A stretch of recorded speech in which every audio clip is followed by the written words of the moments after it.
asing lagi kita dengar Kabupaten Padang Pariaman merupakan daerah nan indah dan kaya dengan hasil alamnya. Belum lagi Padang Pariaman juga menjadi salah satu daerah signifikan tempat penyebaran agama Islam di Sumatera Barat melalui beragam ilmu pengetahuan. Salah satunya keilmuan yang ditinggalkan melalui surau oleh ulama terkemuka yang bernama Syekh Abdurrahman atau lebih dikenal Syekh Bintungan Tinggi. Hal ini jelas menjadi alarm yang terus mengingatkan setiap insan bahwa setiap ilmu yang bermanfaat akan menjadi amal jariah bagi siapa saja yang meninggalkannya. Belum lagi janji Sang Pencipta yang akan menaikkan derajat orang-orang yang berilmu di antaramu beberapa derajat. Sebagaimana firman-Nya, "Walladzina utul ilma darajat."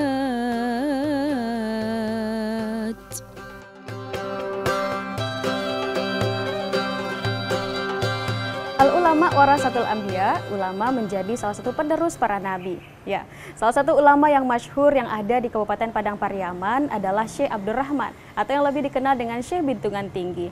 Beliau memiliki keahlian di berbagai bidang keilmuan pemirsa, diantaranya ilmu fikih, ilmu tasawuf, tarekat, dan lainnya. Dan dahulunya, Surau Bintungan Tinggi yang beliau dirikan banyak didatangi oleh masyarakat dan para pencari ilmu dari berbagai daerah di Minangkabau. Keindahan alam Sumatera Barat adalah salah satu karunia Sang Ilahi yang patut disyukuri dan dijaga sepenuh hati oleh setiap insan sebagai khalifah di muka bumi. Selain keindahan alam yang ada di Sumatera Barat, Ranah Minang kaya akan ulama sebagai salah satu warasatul anbiya atau penerus para nabi yang senantiasa menyerukan amar ma'ruf nahi mungkar kepada masyarakat sebagai rasa cinta akan dakwah Islam. Begitu juga di daerah Padang Pariaman, Kecamatan Nansabaris, Nagari Bintungan Tinggi. Terdapat alim ulama karismatik yang berpengaruh dalam mensyiarkan agama Islam. Sehingga di lokasi nan indah inilah seluruh umat mampu menjalankan setiap aktivitas duniawi tanpa meninggalkan perkara ukhrawi. Melangkahkan kaki menuju salah satu rumah ibadah peninggalan ulama berpengaruh di Padang Pariaman yang sering disebut Surau Bintungan Tinggi. Saya semakin ingin mengetahui sejarah dan beragam peninggalan beliau yang masih ada hingga saat ini.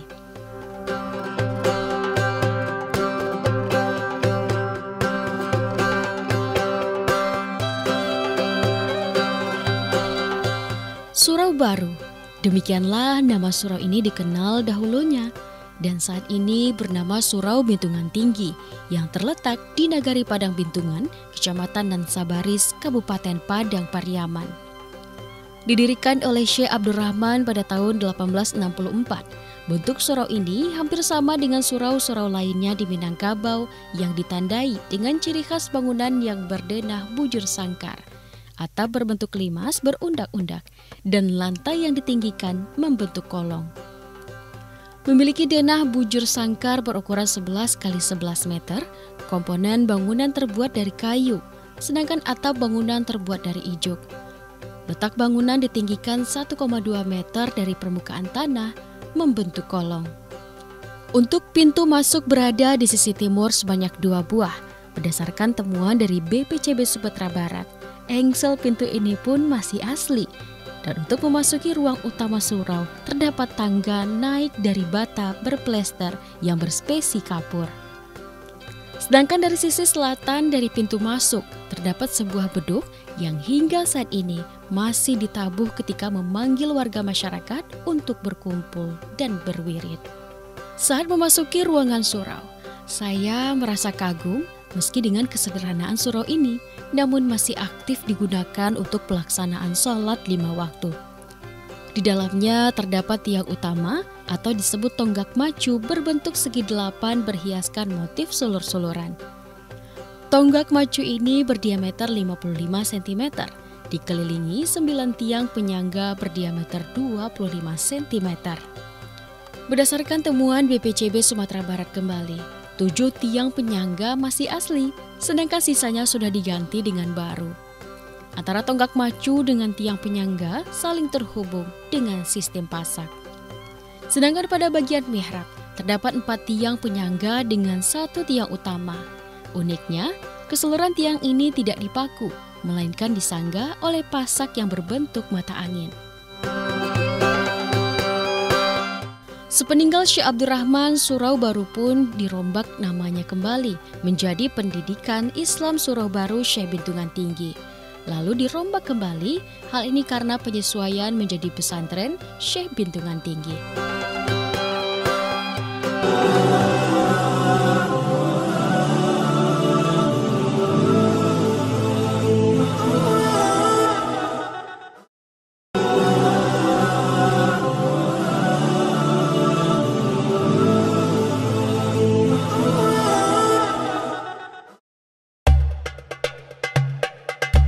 Wujud dari Surau Bintungan Tinggi memang tidak terlepas dari jasa ulama yang bernama Syekh Abdurrahman. Beliau mendirikan surau ini seusai mendalami agama di Ulakan pada tahun 1864 yang dibangunkan pertama kali dengan bentuk yang sederhana. Namun, pada tahun 1908, dibangunlah surau baru yang lebih besar dari surau pertama pengerjaannya yang dipimpin oleh Tuanku Khotib Kota Baru. Bangunan baru ini pun mendapat pengaruh arsitektur Minangkabau berupa atap gonjong dan penggunaan ragam hias akacino saganggang. Nama asli dari ulama berpengaruh di Sumatera Barat inilah Abdurrahman. Namun, beliau lebih dikenal dengan Syekh Bintungan Tinggi. Hal ini dikarenakan nama beliau sama dengan nama kakek beliau yang juga Syekh Abdurrahman. Makam kakek beliau atau anak keturunannya menyebut kakek Syekh Bintungan Tinggi dengan nama Syekh Abdurrahman Nantuwo, sedangkan berada di dekat makam Syekh Burhanuddin. Syekh Abdurrahman Nantuwo pun juga merupakan khalifah pertama setelah Syekh Burhanuddin meninggal. Syekh Bintungan Tinggi juga merupakan salah satu di antara khalifah Syekh Burhanuddin asal Ulakan, Padang Pariaman. Beliau merupakan keturunan khalifah ketiga dari Syekh Burhanuddin.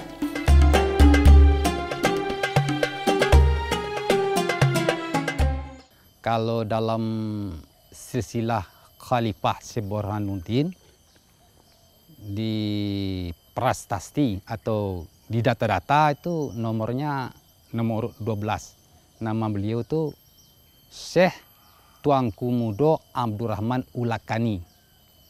Jadi kalau sekarang lebih dikenal dengan Syekh Bintungan Tinggi atau Syekh Abdurrahman Bintungan Tinggi.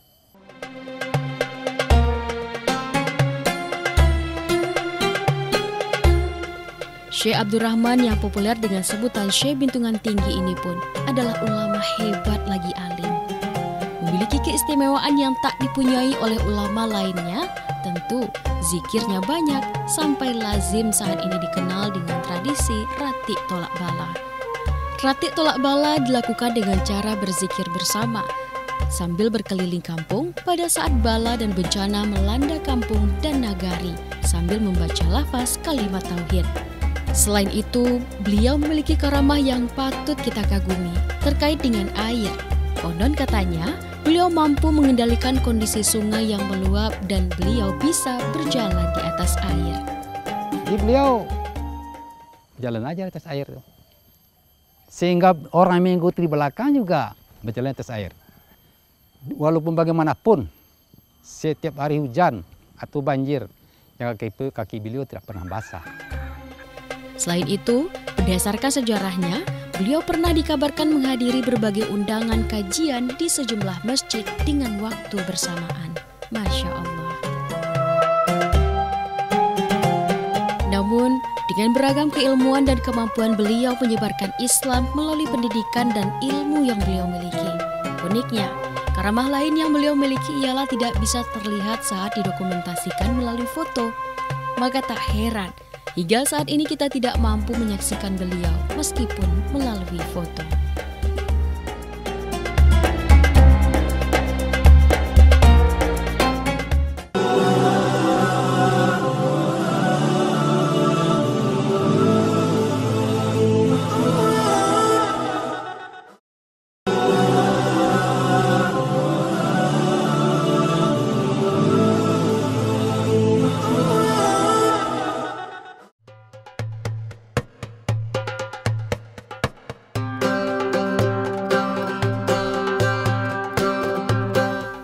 Bintungan Tinggi ini pun memiliki keilmuan yang sangat beragam, mulai dari ilmu nahu, saraf, atau lebih dikenal dengan ilmu qawaid, lalu fikih, tasawuf, dan bahkan ilmu yang juga beliau ajarkan adalah ilmu tarekat.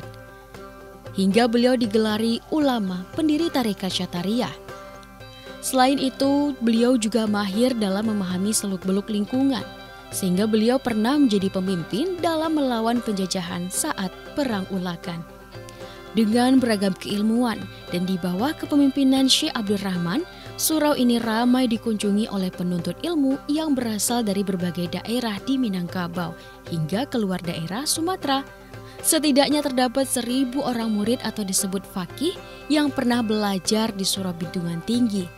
Mereka mendirikan semacam surau kecil di sekitar kawasan surau sebagai tempat berdiam dengan jumlah mencapai 15 surau kecil. Dahulunya Surau Bintungan Tinggi sangat masyhur namanya, bahkan sudah menjadi buah bibir para penuntut ilmu agama pada masa itu yang datang dengan keinginan belajar ilmu agama di surau ini. Bahkan tidak hanya yang berasal dari Minangkabau saja, namun ada juga dari daerah lain seperti Bengkulu, Sumatera Utara, dan Riau. Maka tak heran, semasa beliau mengembangkan pendidikan surau baru, banyak santri yang juga menjadi ulama terkemuka. Sebut saja Syekh Alumah Khatib Simpang 3 Bungus, Kota Padang, Tuanku Padang Simpang Haru Padang, Syekh Tuanku Mudo Sahar di Tiku, Tuanku Qadli Wali Hakim Koto Gadang di Maninjau.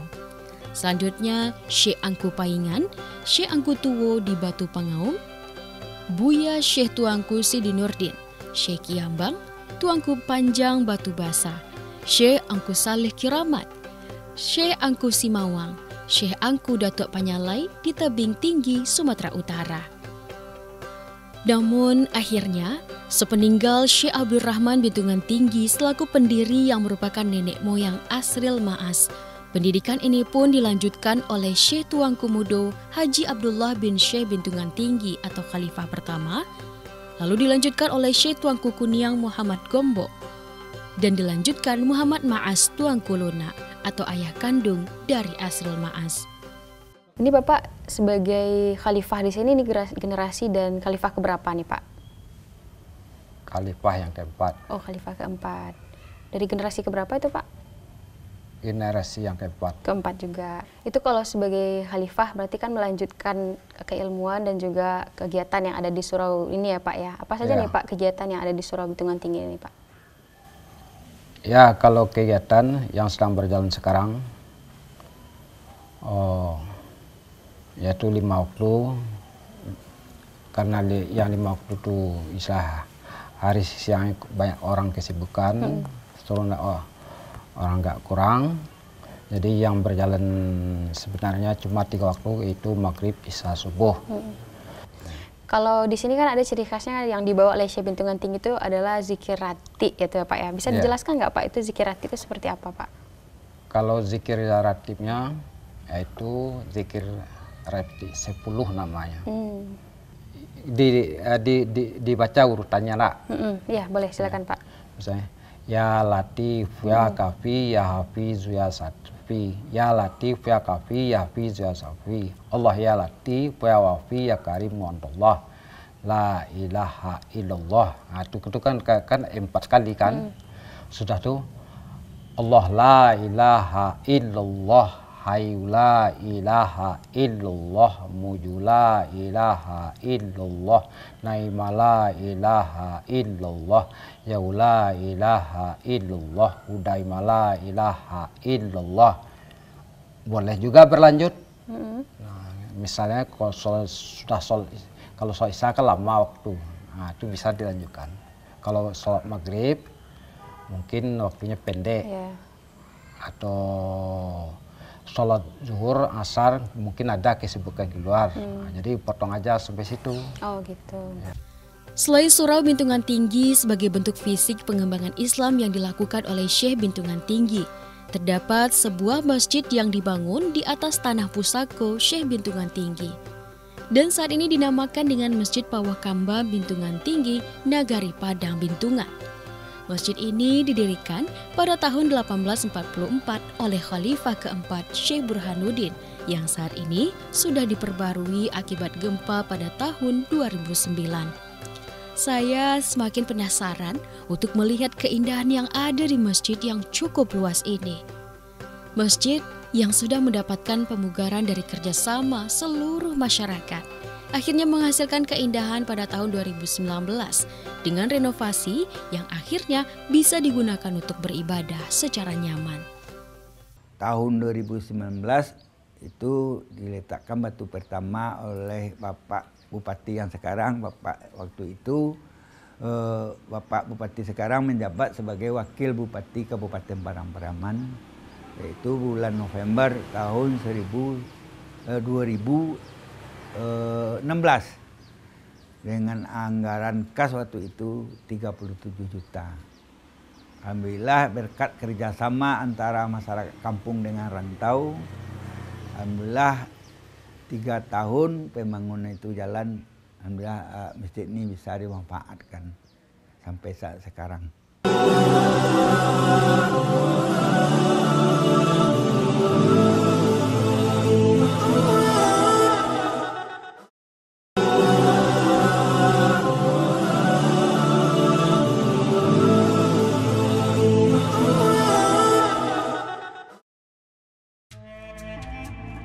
Khairun nas anfa'uhum linnas. Sebaik-baik manusia ialah yang memberi manfaat untuk manusia lainnya. Demikianlah hadis riwayat Tabrani ini direalisasikan oleh Syekh Bintungan Tinggi dengan beragam peninggalan beliau berupa ilmu pengetahuan. Hal ini menjadi bukti sejarah dan warisan bagi kita untuk senantiasa diambil manfaat dan ibrahnya. Lihat saja, tongkat serta jubah beliau masih dapat kita saksikan hingga saat ini sebagai wujud kehadiran beliau sebagai pejuang ilmu pengetahuan.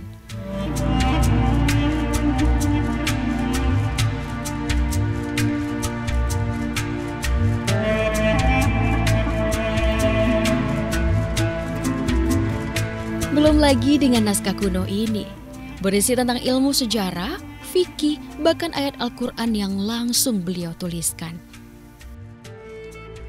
Melihat naskah yang sudah kuno yang terletak di depan mihrab surau ini, saya semakin kagum akan perjuangan beliau dalam mengembangkan Islam melalui ilmu yang beliau miliki. Menurut penelitian filologi Universitas Andalas Muhammad Yusuf, terdapat 36 naskah kuno di surau ini. Sebagian besar naskah berbahasa Arab dan sebagian lainnya berbahasa Melayu dalam aksara Arab. Ya, jelas tidak semua orang memiliki kemampuan untuk dapat membacanya. Naskah tersebut berisi tentang ilmu-ilmu keislaman seperti Al-Quran, tafsir, fikih, nahu, dan saraf, serta beragam kisah-kisah. Konon katanya, naskah-naskah di surau ini pun telah didigitalisasi oleh British Library dengan total lebih dari 6.000 halaman. Wallahu yad'una ila daris salam wa yahdi man yasha'u ila siratim mustaqim. Pemirsa, inilah kitab-kitab peninggalan dari Syekh Bintungan Tinggi, baik itu kitab hasil yang beliau berikan untuk pengajaran bagi masyarakat yang ada di sini dalam penyebaran Islam, maupun kitab yang langsung ditulis tangan oleh beliau. Ada itu berupa kitab tarikh, fikih, maupun yang saya pegang ini pemirsa adalah kitab Mushaf Al-Quran. Dan kitab-kitab ini masih bisa dijadikan rujukan bagi para peneliti.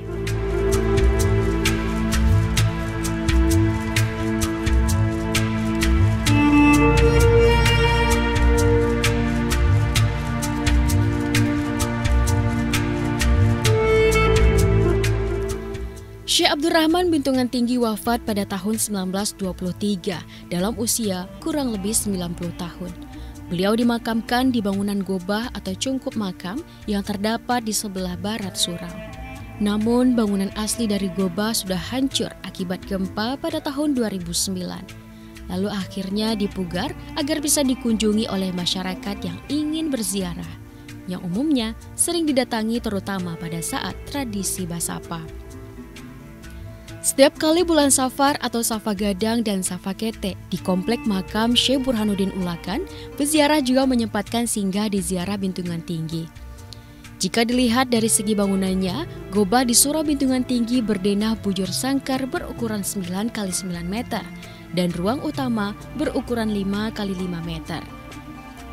Pintu masuk berada di sisi selatan serta lantai makam ditinggikan 1 meter dari permukaan tanah. Selain makam Syekh Abdurrahman, juga terdapat beberapa makam keluarga Syekh Abdurrahman di dalam Goba. Di antaranya makam Syekh Bintungan Tinggi yang terdiri dari jirat dan nisan.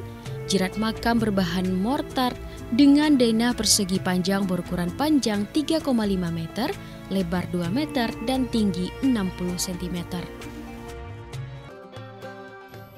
Waktu beliau baru akan mendirikan Goba ini memang diprotes oleh para pemimpin Ulakan karena beliau adalah Khalifah Syekh Burhanuddin. Akhirnya beliau menjawab, saya sendiri tidak akan mau berpisah dengan anak cucu dan keturunan saya. Di mana saya bermakam, disitulah keturunan saya bermakam.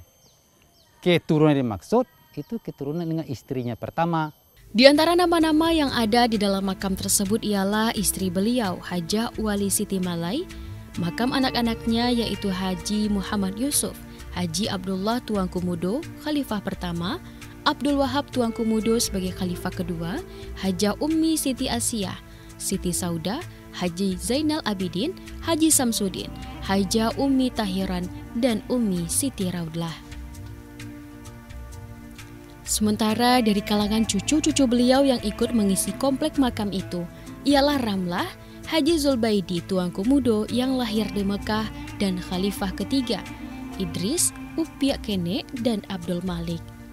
Keturunan yang lain yang ikut pula diantaranya Zaimurlis binti Muhammad Maas Tuanku Luna atau kakak Asril Maas, Yusrizal Maas, Elizabeth Maas sebagai adik Asril Maas, Sariawal bin Imam Muslim, namun tidak ada seorang pun murid-murid beliau yang bermakam di sana.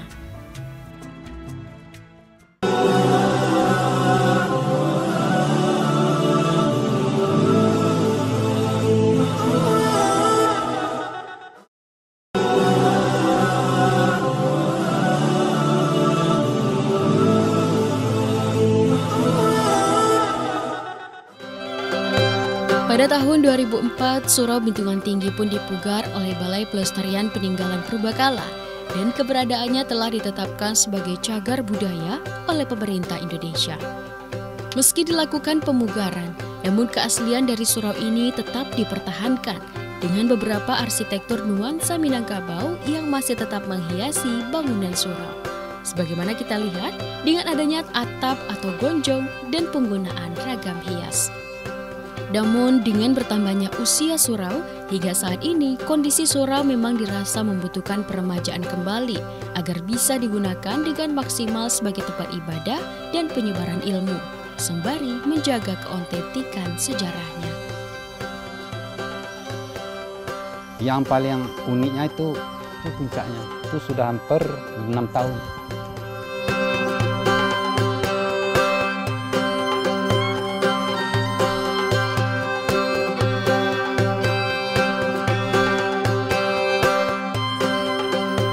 Alhamdulillah pemirsa, usai sudah kita menelisik sejarah dan peninggalan dari Syekh Bintungan Tinggi. Meskipun beliau sudah tiada, namun peninggalan dan sejarah yang beliau tinggalkan untuk kita dapat kita ambil ibrah dan manfaatnya. Hal ini mengingatkan saya akan pesan Rasulullah SAW, "Ya'mal li dunyaka ka'annaka ta'isyu abada, wa'mal li akhiratika ka'annaka tamutu ghada." Beramallah kamu untuk dunia seolah-olah kamu akan hidup selamanya, dan beramallah kamu untuk akhirat seolah kamu akan wafat besok hari. Assalamualaikum warahmatullahi wabarakatuh.